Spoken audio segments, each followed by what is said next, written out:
अरे भिखारी, तेरी औकात है 500 करोड़ लाने की? तू जानता भी है 500 करोड़ होते क्या है? तुम लोगों को अंदाजा भी है कि ये क्या हो गया है? 500 करोड़ रुपए गायब हैं। अगर ये पैसा अभी के अभी वापस नहीं आया तो मैं बर्बाद हो जाऊंगा। अगर कोई 500 करोड़ रुपए वापस ले आया तो मैं उसे 10 करोड़ रुपए इनाम दूंगा। सुबह के ठीक 7 बजे थे। शहर अभी पूरी तरह जागा भी नहीं था, लेकिन मेघराज चौक पर कूड़े की गंध और बसों का शोर पहले से मौजूद था। वहीं फुटपाथ के किनारे फटे हुए बोरे के साथ 12 साल का नील झुका हुआ था। वह प्लास्टिक की बोतलें और टूटी तारें चुन रहा था। उसके हाथों पर जमी गंदगी स्थायी लगती थी, जैसे किसी ने उस पर अनदेखा होने की मुहर लगा दी हो। नील बोलता कम था। लोग समझते थे वह डरपोक है या मंदबुद्धि। सच्चाई यह थी कि वह सुनता बहुत था। बातें, आवाजें, मशीनों की। जब लोग बोलते थे वह शब्द पकड़ता था। जब मशीनें चलती थीं वह पैटर्न पकड़ता था। ठीक उसके सामने शहर का सबसे बड़ा निजी बैंक खड़ा था। शीशे की ऊंची इमारत। हर सुबह काली गाड़ियों से सूट पहने लोग उतरते, मोबाइल पर चिल्लाते हुए अंदर जाते। नील को अंदर जाने की इजाजत कभी नहीं मिली थी। गार्ड हर बार एक ही शब्द कहता था, भाग यहां से। नील मुस्कुरा देता था और फिर कूड़े में झुक जाता था। उसी बैंक की दीवार से सटा एक पुराना ट्रांसफॉर्मर बॉक्स था। नील अक्सर उसके पास बैठकर सूखी रोटी खाता था। उसे वहां से एक अजीब सी भनभनाहट सुनाई देती थी। बाकी लोगों के लिए वह शोर था, नील के लिए भाषा। उस दिन दोपहर को माहौल बदला हुआ था। बैंक के अंदर अचानक अफरा तफरी मच गई। कर्मचारी अपनी सीटों से उठ खड़े हुए। मैनेजर्स के चेहरे पीले पड़ गए। एक के बाद एक फोन बजने लगे। ऊपर की मंजिल पर बोर्डरूम में चीख सुनाई दी, 500 करोड़ गायब हो गए हैं। यह कोई अफवाह नहीं थी। बैंक के मेन सर्वर से 500 करोड़ गायब हो गए हैं। करोड़ रुपए ऑनलाइन ट्रांसफर हो चुके थे। पैसा न किसी ग्राहक के खाते में था, न किसी विदेशी बैंक में। वह सिस्टम से जैसे फिसलकर हवा में घुल गया था। आईटी टीम दौड़ पड़ी।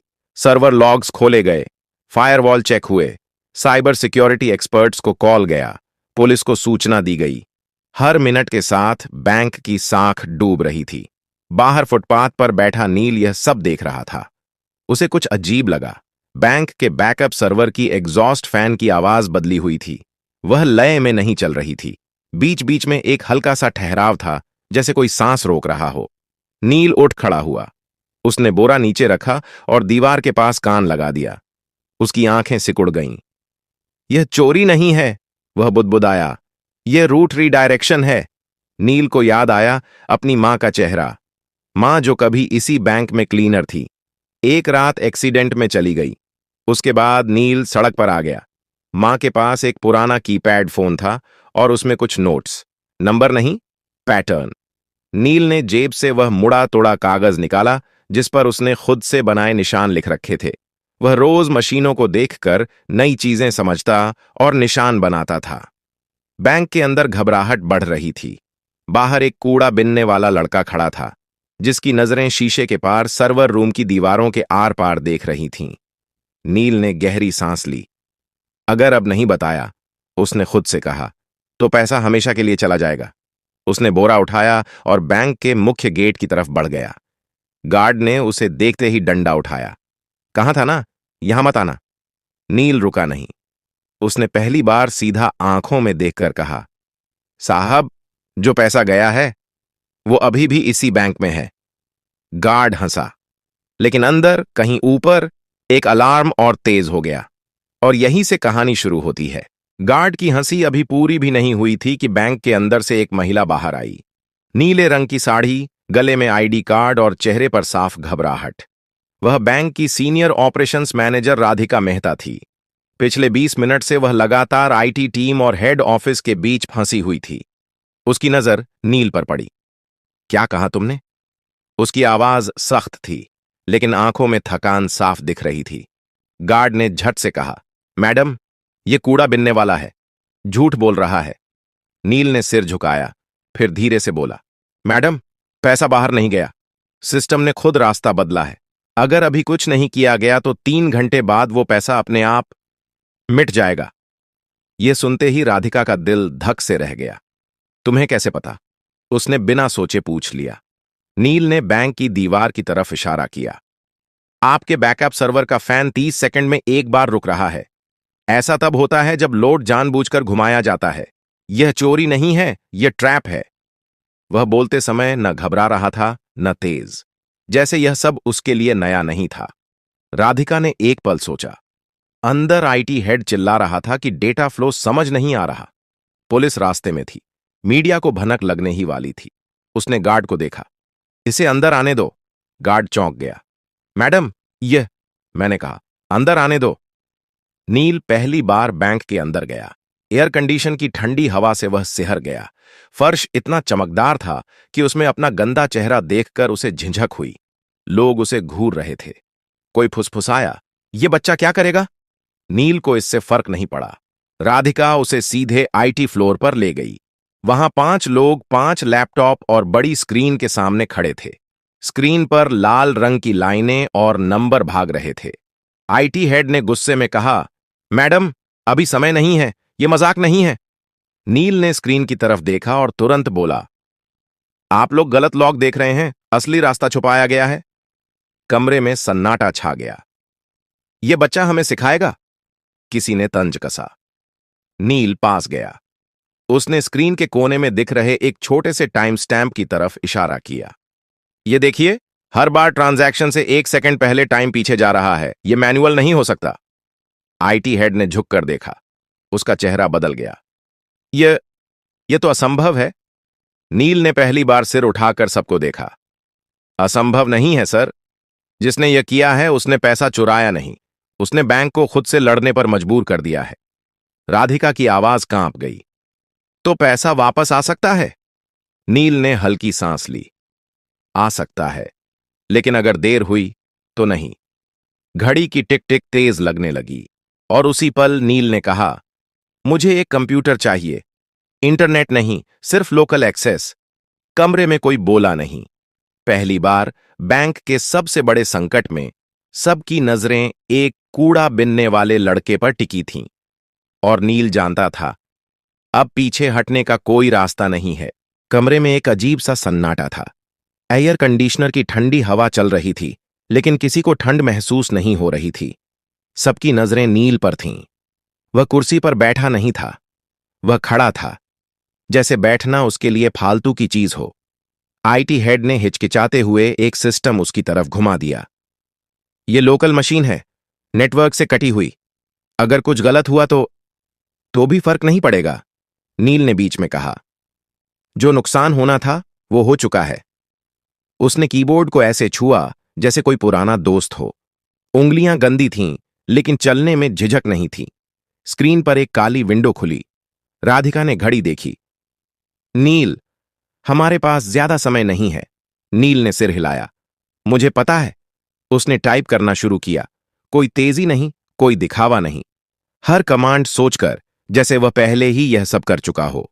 आईटी टीम स्क्रीन पर उभरते टेक्स्ट को पढ़ने की कोशिश कर रही थी, लेकिन वह उनकी समझ से बाहर था। एक इंजीनियर ने धीरे से कहा, यह तो सिस्टम के अंदर का रास्ता है, यह एक्सेस हमारे पास भी नहीं है। नील बोला नहीं। उसने अगली लाइन डाली। अचानक स्क्रीन पर एक मैप खुला। यह किसी बैंक अकाउंट का नहीं था, यह डेटा के बहाव का नक्शा था। तीर, घुमाव, बंद रास्ते। नील ने एक जगह उंगली रखी। यहीं फंसा है पैसा। लेकिन यहां तो कोई अकाउंट ही नहीं है, आईटी हेड ने कहा। नील ने उसकी तरफ देखा। क्योंकि यह अकाउंट नहीं है, यह एक खाली कमरा है। सिस्टम ने खुद बनाया है। राधिका की आंखें फैल गईं। सिस्टम ने? हां, नील बोला। जब किसी को सिस्टम के दिल तक पहुंचने की कोशिश करते पकड़ लिया जाता है, तो पुराना कोर एक फर्जी रास्ता बना देता है। पैसा उसमें चला जाता है। बाहर से लगता है चोरी हो गई, लेकिन असल में सिस्टम खुद उसे छुपा लेता है। कमरे में किसी ने सांस तक नहीं ली। आईटी हेड ने धीमी आवाज में कहा, लेकिन ऐसा फीचर तो कहीं डॉक्यूमेंटेड नहीं है। नील ने हल्की मुस्कान दी। क्योंकि यह फीचर नहीं है, यह डर है मशीन का। उसने अगला कमांड डाला। स्क्रीन पर लाल चेतावनी चमकी। वार्निंग, डेटा कोलैप्स इन 17 मिनट्स। राधिका के हाथ कांप गए। इसका मतलब? नील ने कहा, अगर यह कमरा ढह गया तो पैसा किसी का नहीं रहेगा, न चोर का न बैंक का। आईटी टीम में खलबली मच गई। तो जल्दी करो, कोई बोला। नील ने पहली बार गुस्से से सिर उठाया। जल्दी नहीं, सही। उसने अपनी आंखें बंद कीं, कुछ सेकंड के लिए, जैसे दिमाग में कुछ जोड़ रहा हो। उसे याद आया वह पुराना मोबाइल, मां की आवाज, नंबरों के बीच का पैटर्न। चीजें सीधे नहीं चलती, वे घूम कर आती हैं। नील ने टाइप किया। स्क्रीन पर एक नया दरवाजा खुला। आईटी हेड फुसफुसाया। यह तो रिवर्स ट्रैक है, नील बोला। हां, अब पैसा वापस उसी रास्ते से चलेगा जिससे डर आया था। राधिका ने घड़ी देखी। 13 मिनट बाकी थे।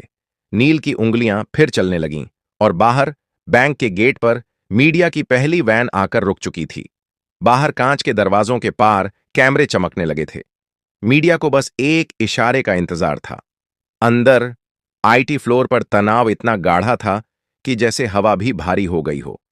राधिका ने धीमी आवाज में कहा, अगर यह गलत दिशा में गया तो सिस्टम हमेशा के लिए लॉक हो सकता है। नील ने स्क्रीन से नजर हटाए बिना जवाब दिया, वह पहले ही लॉक है मैडम, बस फर्क इतना है कि अभी चुप है। उसने एक ग्राफ खोला। नीली और लाल लाइनें एक दूसरे के पीछे दौड़ रही थीं। बीच बीच में एक जगह ऐसी थी जहां लाइनें टूट रही थीं। यहीं से पैसा बाहर दिखाया गया है, नील बोला, लेकिन असल में यहीं से वह वापस लाया जा सकता है। आईटी हेड ने कुर्सी खींचकर पास बैठते हुए कहा, तुम यह सब कैसे जानते हो? नील ने पहली बार सच बोला, मैं मशीनों के पास बड़ा हुआ हूं। जब मां जिंदा थीं, वह रात की शिफ्ट में यहीं सफाई करती थीं।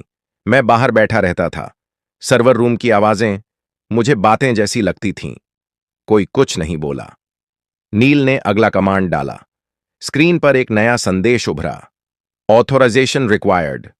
राधिका ने राहत की सांस ली। ठीक है, यह सामान्य है, हमारे पास मल्टी लेवल ऑथराइजेशन है। नील ने सिर हिलाया। नहीं मैडम, यह सामान्य नहीं है। क्यों? क्योंकि यह ऑथराइजेशन सिस्टम से नहीं आया, यह उस खाली कमरे से आया है जहां पैसा छुपा है। आईटी हेड का चेहरा सख्त हो गया। मतलब सिस्टम खुद तय कर रहा है कि किस पर भरोसा करे? नील ने धीरे से कहा, हां, और उसे आप पर भरोसा नहीं है। कमरे में एक अजीब चुप्पी छा गई। राधिका ने गहरी सांस ली। तो अब क्या होगा? नील ने अपनी जेब से वह मुड़ा तुड़ा कागज निकाला। उस पर टेढ़े मेढ़े निशान बने थे। अब हमें सिस्टम को याद दिलाना होगा कि यह किसके लिए बना था। उसने एक कोड डाला। यह कोई पासवर्ड नहीं था, यह समय, राशि और क्रम का मेल था। वही क्रम जिसमें बैंक हर दिन छोटे खातों को प्राथमिकता देता था। स्क्रीन पर अचानक हजारों छोटे ट्रांजैक्शन चमक उठे। 10 रुपए, 50 रुपए, 200 रुपए। आईटी टीम हड़बड़ा गई। ये क्या कर रहे हो? इससे सिस्टम और स्लो हो जाएगा। नील ने शांत स्वर में कहा, नहीं, इससे सिस्टम को भरोसा आएगा। राधिका ने हैरानी से पूछा, भरोसा?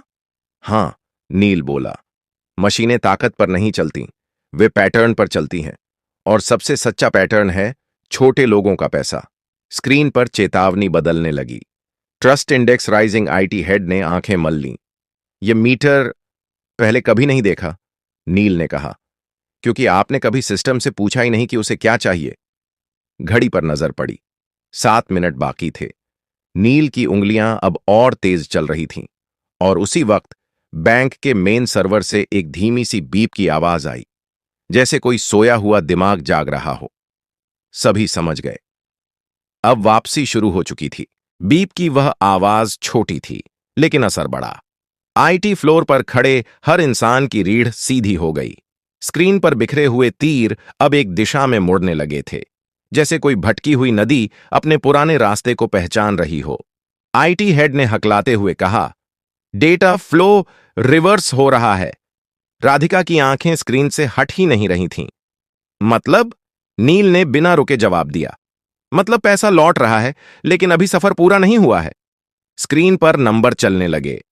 10 करोड़, 25 करोड़, 68 करोड़। कमरे में किसी की सांस नहीं निकल रही थी, लेकिन तभी एक जोर की बीप गूंजी। स्क्रीन लाल हो गई। System conflict detected. IT head उछल पड़ा। ये क्या है अब? नील रुक गया। पहली बार उसकी उंगलियां थमी। जिसने यह किया है उसे अब पता चल गया है। कौन? राधिका ने पूछा। नील ने सिर झुकाया। कोई बाहर का नहीं, अंदर का। कमरे में हलचल मच गई। लोग एक दूसरे की तरफ देखने लगे। स्क्रीन पर एक नया लॉग खुला। एक ही यूजर आईडी, एक ही मशीन, बार बार। आईटी हेड का चेहरा सफेद पड़ गया। ये तो हमारे ही नेटवर्क से है, नील ने धीरे से कहा। चोरी बाहर से नहीं हुई थी, रास्ता अंदर से खोला गया था। घड़ी देखी गई। अब सिर्फ 4 मिनट बचे थे। राधिका ने खुद को संभालते हुए कहा, नील, क्या हम इसे रोक सकते हैं? नील ने जवाब देने से पहले एक गहरी सांस ली। हां, लेकिन इसके लिए मुझे सिस्टम को पूरी तरह बंद करना होगा, 30 सेकंड के लिए। कमरे में हड़कंप मच गया। क्या? यह नामुमकिन है। पूरा बैंक ठप हो जाएगा। नील ने पहली बार सबको सीधे देखा। अगर नहीं किया तो पैसा आधे रास्ते में फंस जाएगा, न आपका रहेगा न चोर का। राधिका ने आंखें बंद कीं, एक पल के लिए, फिर बोली, करो। आईटी हेड ने चौंक कर उसकी तरफ देखा। मैडम, मैं जिम्मेदारी लेती हूं। नील ने आखिरी कमांड तैयार किया।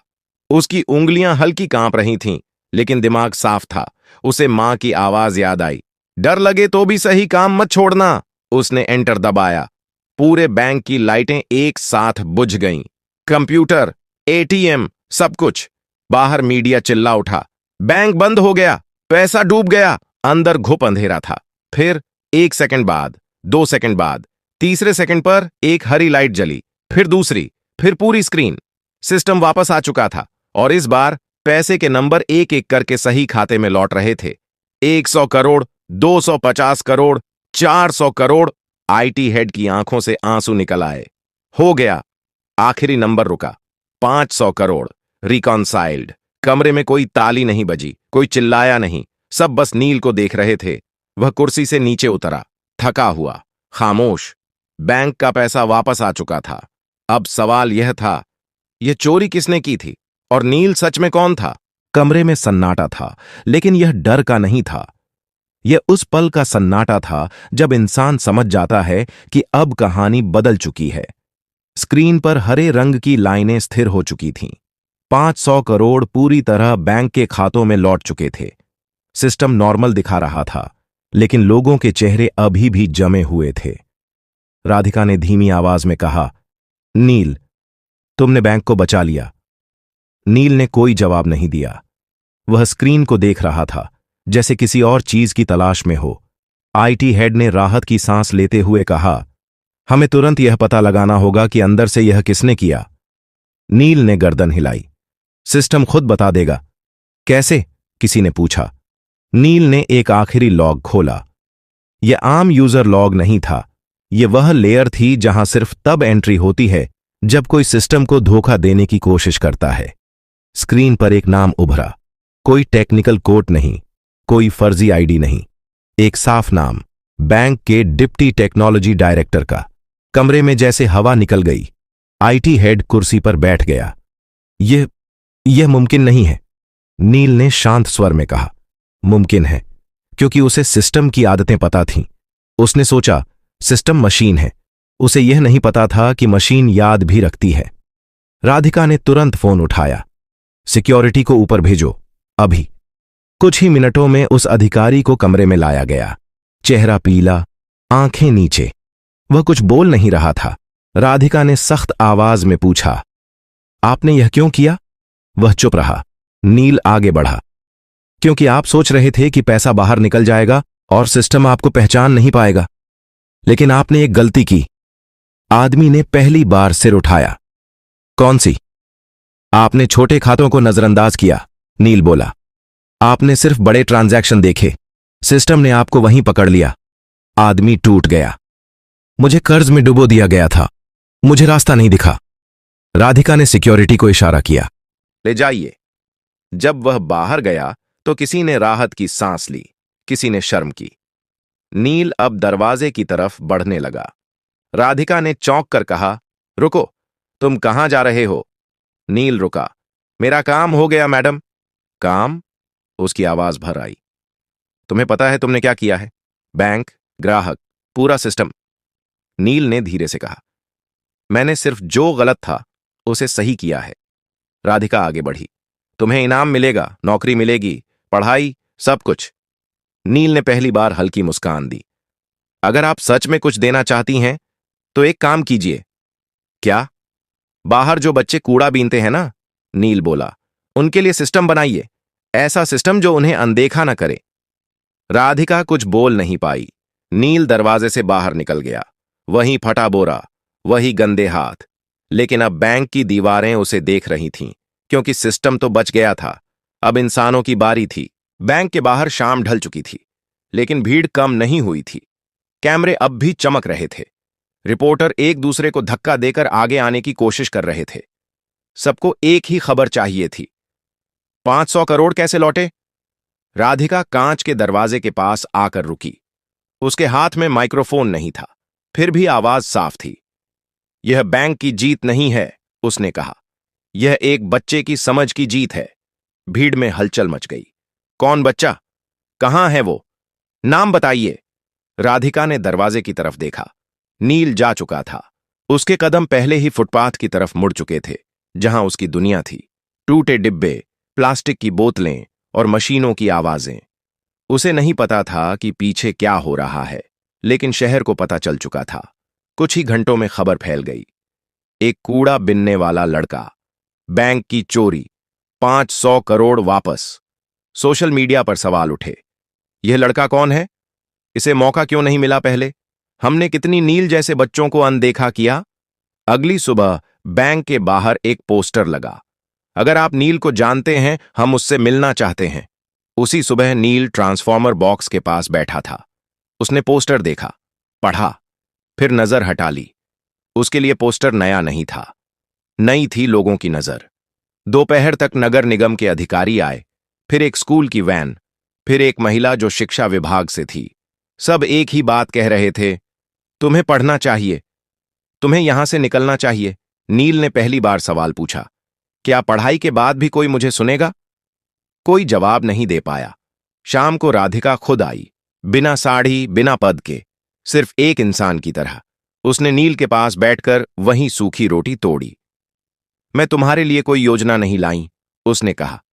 मैं बस ये पूछने आई हूं, तुम क्या चाहते हो? नील ने सोचा, फिर बोला, मैं चाहता हूं कि सिस्टम पहले पूछे, बाद में जज करे। राधिका ने सिर हिलाया। यहीं से एक बदलाव शुरू हुआ। बैंक ने एक छोटा सा प्रोग्राम शुरू किया। नाम नहीं था बड़ा, लेकिन असर बड़ा था। सड़क पर रहने वाले बच्चों को मशीनों के पास बैठने दिया गया। उन्हें हटाया नहीं गया, उन्हें सुना गया। नील वहां रोज आता था, अब बोरे के साथ नहीं, एक कॉपी के साथ। शहर ने पहली बार उसका नाम ठीक से बोला, नील। और यही नाम अब सिस्टम में दर्ज हो चुका था। अनदेखा नहीं, बल्कि जरूरी। अगर आपको यह कहानी पसंद आई हो तो लाइक जरूर करें। ऐसी ही कहानियों के लिए सब्सक्राइब करें और इसे अपने दोस्तों के साथ शेयर करें। कमेंट बॉक्स में जरूर लिखिए कि आप किस शहर या गांव से देख रहे हैं।